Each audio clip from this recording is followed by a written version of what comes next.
Hello and welcome to this EPP online event here at the European Parliament in Strasbourg. We're talking about Russia's invasion of Ukraine, how the European Union should be reacting to that.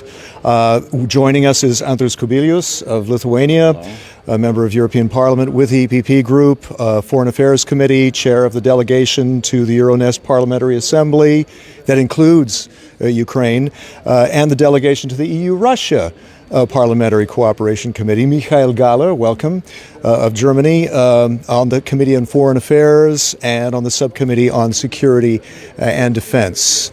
And for those of you, please do keep in mind that the @EPP Group is the handle for this if you have anything to cast wider on the social networks. Also, for questions, you can send them in on the comments on the screen, and we'll try to get to as many as we can. I'd like to start out with Michael, because, Michael, I interviewed you on the steps of the European Parliament recently when there was, and that was in Brussels, when there was that demonstration or the show of support for Ukraine. It was quite a momentary demonstration of unity among all the parties that I saw there, and you were there with this T-shirt, right?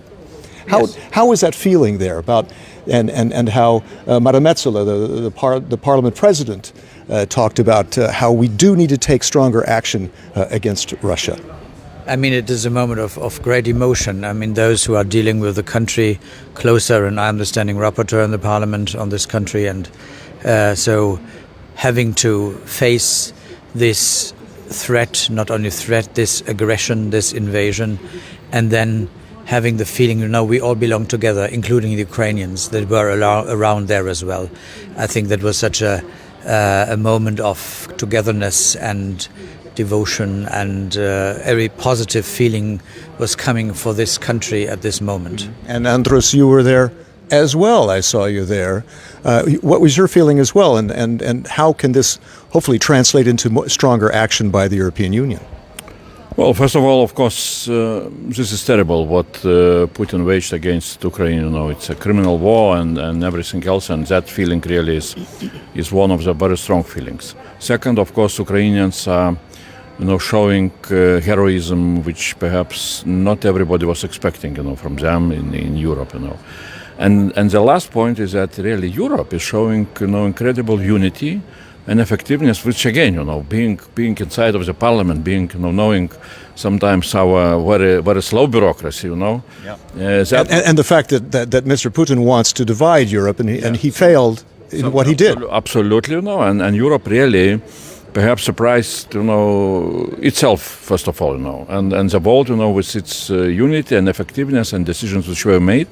Still a lot of decisions we shall need to make, both, to support Ukraine, but also, to introduce new sanctions on Russia, on Putin, in order, to convince him to stop the war. But, definitely I would say, after the war, we shall see both, different European Union, different, Ukraine, of course, which will become much closer to Europe, and I hope that we shall see even, different Russia. Now, this week here in the European Parliament in Strasbourg, we heard from the Estonian Prime Minister, Kaja Kallas, saying that Europe finds itself in the greatest period of insecurity since 1939, and she is the child of deportees to Siberia. She is calling for tougher sanctions, tougher action, including cutting Russia from ties with international organizations. What do you think, Mikhail? Well, indeed, we must now be efficient. It must have its effect. The ones that we have already introduced have a certain effect, indeed. We see, in the daily life of Russians, if you don't have, as a young Russian or as an elderly one, if you don't have your Facebook anymore, you don't have your Twitter, you don't have your McDonald's where you might perhaps be going, or other things and all your shops where you are going are closed, and that will have an impact. That is the one thing on perhaps starting to think, why is that? That is the one aspect. But the other point is, of course, it must hurt hard. The economy, the structures, and thereby make them hopefully at some point reconsider their position. And we definitely, and that is my opinion, currently I see that there is not this unanimous appetite to have the full boycott of oil and gas and coal. My forecast is within the next 2 weeks, and especially with what God forbid if really the brutality of the war might increase with carpet bombings and all that, I think there will be a decision in this regard. Perhaps not yet now, but I would advocate it definitely. Well, I'm still along, but we'll get to more on sanctions, but also the idea about international organization. I'm curious about that because Manfred Weber, who is the head of the EPP group, has called for Russia to be kicked out of Interpol, for instance. What do you think? Other organizations, how far should that go, Andrus? Well, first of all, those organizations were created, what I would call for civilized, world for civilized countries. And unfortunately, Russia under the leadership of Putin, definitely is not such a country. So that is why it was, stopped or kicked out. I don't know even how to say it, from, next door from Council of Europe, That was done, The question is, can Russia stay, in Security Council of the United Nations? And such organizations like Interpol and others, definitely, simply they cannot operate when somebody inside of such an organization, is really behaving in such a brutal way, in a criminal way, in terrorist way. So that's pretty, clear point why we need to stop their presence in those organizations. And actually abusing the purpose of an organization, issuing arrest warrants against political opponents and not international criminals. So, that is what we have witnessed. And insofar, the purpose of of an organization like Interpol must be preserved and not abused or instrumentalized also for domestic persecution of opponents, for instance. So we've seen that. We've also seen the reducing financial ties, reducing commercial ties. But what about this aspect of oil and gas, and that the European Union is very, very heavily dependent on Russian oil and gas, and now the European Union or the European Commission has said that they do want to reduce that by 2/3 by the end of the year. Is that realistic? Well, I hope that during next days, the Council will make some important decisions. Maybe step by step. Maybe first of all, introducing embargo on oil and coal, gas, for later period of time. But I absolutely agree with Mikhail that during next week or 2 weeks that will be done. Especially when Americans and Brits, as we understand from yesterday, statements, they introduced full embargo. So Commission yesterday produced some papers, some proposals how in the longer term till the end of this year, some dependency can be cut. But also, as I saw in that communication from Commission, Commissioner Simpson, who is responsible for energy, she declared in a very clear way that for this winter season, which is coming to the end, we have enough of gas reserves, in our storages. So it's not for the problem with this season, and and we need to understand why that embargo is so important. It's a moral obligation, because each day now, when the prices for energy resources which are buying from Russia increase very, very, very, very heavily, we're paying each day 600 million. We all Europeans, for energy resources into Putin's pocket. Yeah. And I asked, some military experts from Ukraine, how much costs, one Russian tank which they are destroying, each day. So one tank costs around of 1.5 million euros. So it means that each day we're paying for 400 new tanks. Now, fortunately, it doesn't get hold of it immediately. So, but in general, this is what is our moral question, Right. But I mean the feasibility also, because the prices keep going up, and we have a general public that is already upset with the prices the way they are, and this could aggravate that. Yeah, definitely. It's a problem which we need to see as some kind of as a crisis coming on into European economies. But we know what to do with a crisis. We just recently had, for example, pandemic. And at the very beginning, it was very black forecast that it will kill our economies. So here was very clear European reaction immediately, to create a special recovery fund. The first time Europe went into the financial markets and borrowed quite big amount of money, and those money were spent exactly, to stabilize economies, and that gave very good result.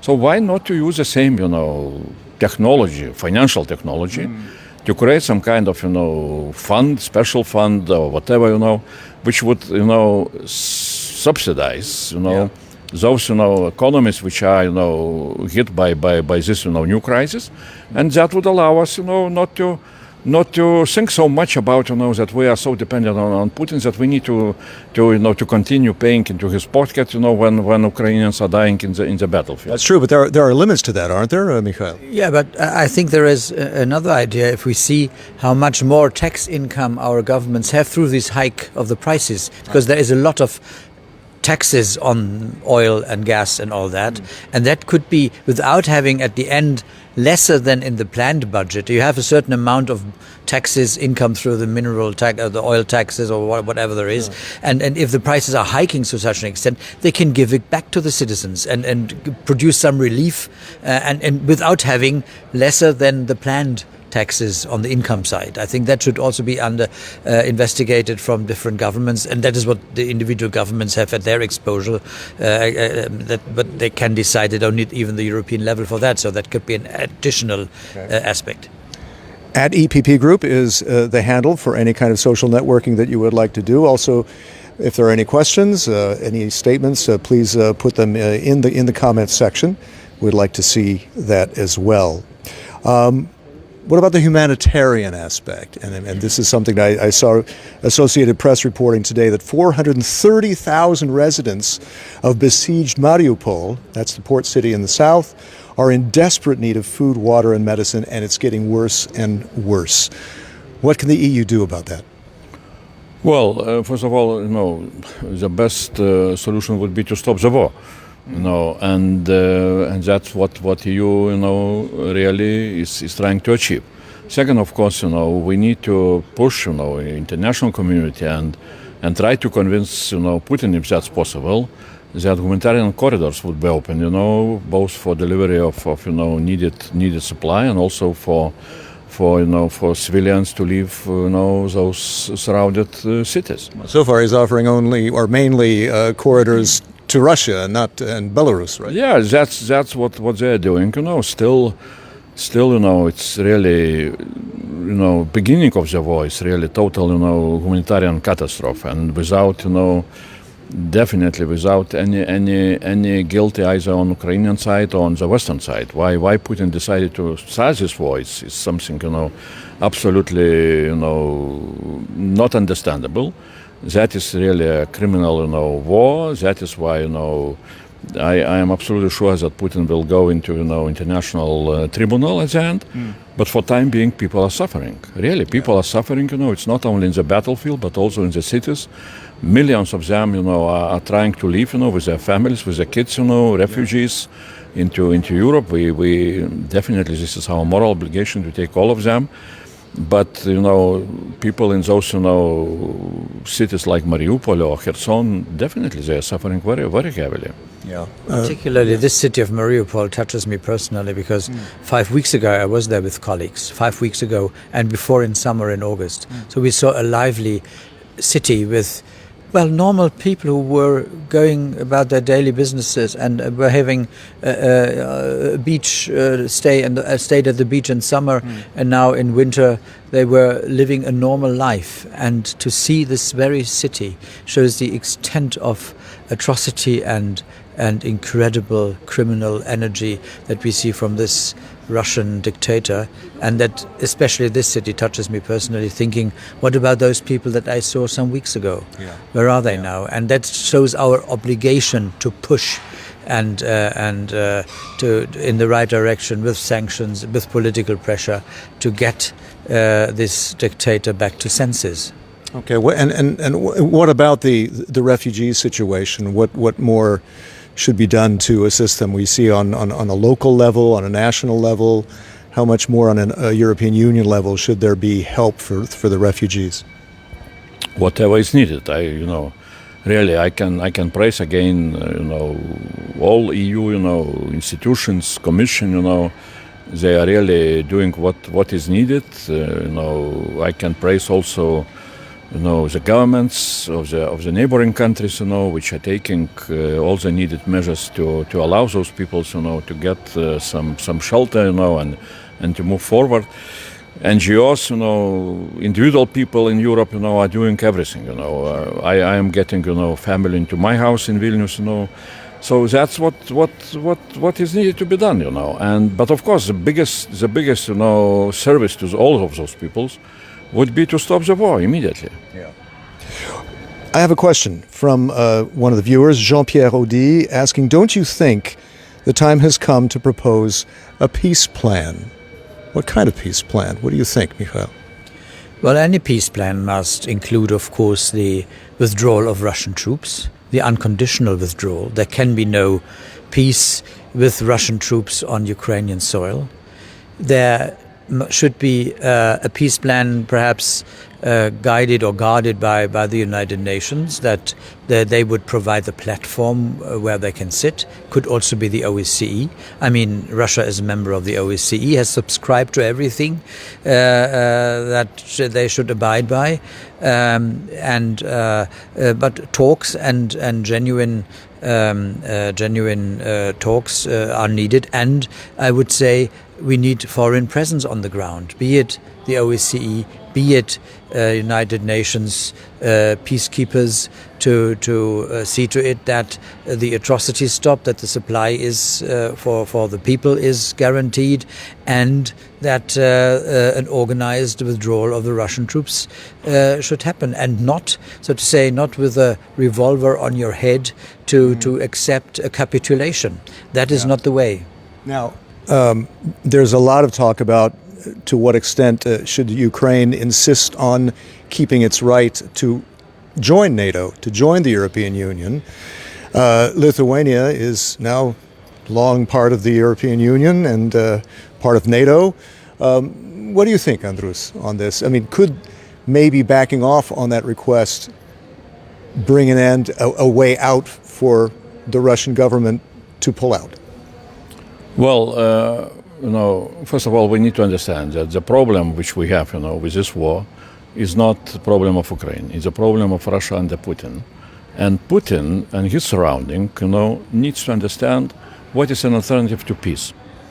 Now, an alternative to peace is, very simple. Russia is losing the war on the Ukrainian territory to Ukrainian militaries with support from EU, from the West, mainly with the guns provided, and second, they are losing, their economy to the sanctions of the West.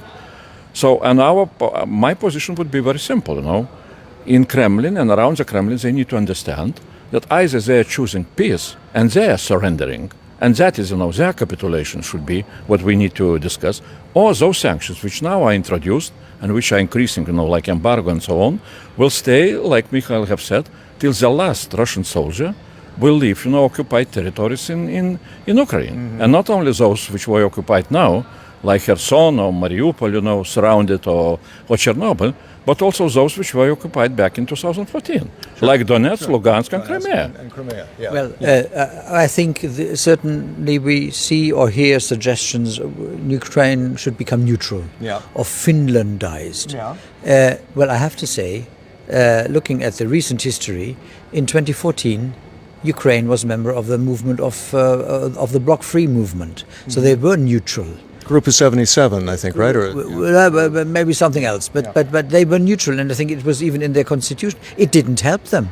Crimea and Donetsk was taken away. Yeah. So earlier they gave up their nuclear weapons, and Russia subscribed together with the US, we guarantee your borders and your sovereignty. It didn't help them. So even guarantees from Russia or a neutral status didn't help them, because it's not about weapons. It's not about a threat from NATO, as he pretends. It's about a threat from the very way we organize society. He's afraid of democracy. That is the real problem, and that will not get away as long Putin is there. He is the dictator, he is the Stalinist, or some may even call him a fascist. All these negative things that we have seen in history, he behaves in astonishing parallel to what we have seen before. In fact, I mean, his rationality is in question, isn't it? I mean, how do you deal with somebody like that, who it doesn't even look like he's acting rationally? Then how do you act in the face of that? And you faced down the Soviets in your younger days. Well, it's of course perhaps, well, we can try to compare, but it's different. And really, I would definitely, call into the question, mental, order, of Putin, as one of the problems, and then you have really, leader of the country, which perhaps have some problems of that sort, and he has nuclear. Yeah. And that makes everybody around really the question when somebody is asking me can you predict what will be next steps, I'm saying we need to ask medical doctor who is specializing in that field to ask what can be the behavior. And that's exactly why the calls by many Ukrainians for a no-fly zone are being rejected by the West for exactly that reason, because he has nukes and he's not rational. He doesn't seem to be rational. Right? Well, from an international law point of view, there is a right, Article 51 of the UN Charter, there's a right to individual and collective self-defense. So from this point of view, we could join Ukraine in defending them, but it would make us part of a war. Yeah. We are then on one side, and that is of course having this Russia particularly with its irrationality and which will get us definitely into unpredictable, uncharted waters. So that is why we are shying away from that. Also looking at these MiG-25 issue, where there is, of course, the wish. I would wish them all to have that, and they would be refurbished or repainted, and with the Ukrainian flag and with Ukrainian pilots. But they would have to leave somewhere NATO territory and perhaps something in between, so that one couldn't argue that it's coming from NATO to Ukraine. It's a bit difficult geographically, but I wouldn't exclude at this stage, especially when it is about huge scale bombings and that, so that is really dramatic development if it were so that we couldn't stand and prevent it from having them. Now we are not there yet, but we'll have to see. Okay. I guess maybe a couple final words. I mean, we could go on this, but it's what's the next step, Andrus? What do we do? Well, I would say, the West should be stronger. I don't accept this, language from the West, some kind of fear of third world war, whatever. Of course, everybody is afraid of that. But the question is, what can convince Putin? I would say, strength of our position, strong language, no language of fear from our side. That what can convince, at least if not Putin, then surrounding around him, that it's time to stop the war, because they are losing this war. That is what we need to send a very clear message, both on territory of Ukraine, with the assistance of the West. I hope that with a no-fly zone and on economy, which is, really our sanctions are hitting very heavily, and that is what, they need to understand. So that should be our position. How much longer do we wait before we take more assertive action, as you are suggesting? Well, we must continue to deliver weapons, as many as they can take and as they need. That is the immediate thing.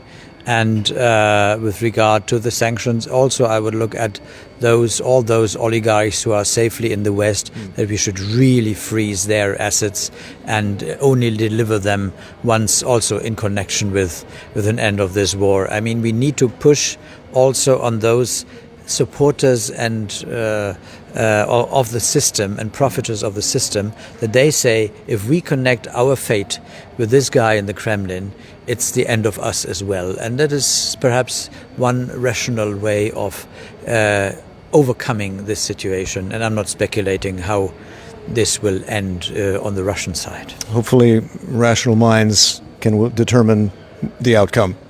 Thank you very much, Michael Gala, to Andros Kubilius, and thanks to all of you for watching. Keep in mind, EPP at EPP Group for anything you would like to cast wider from this conversation, and eppgroup.eu for any further information. My name is Chris Burns. See you next time.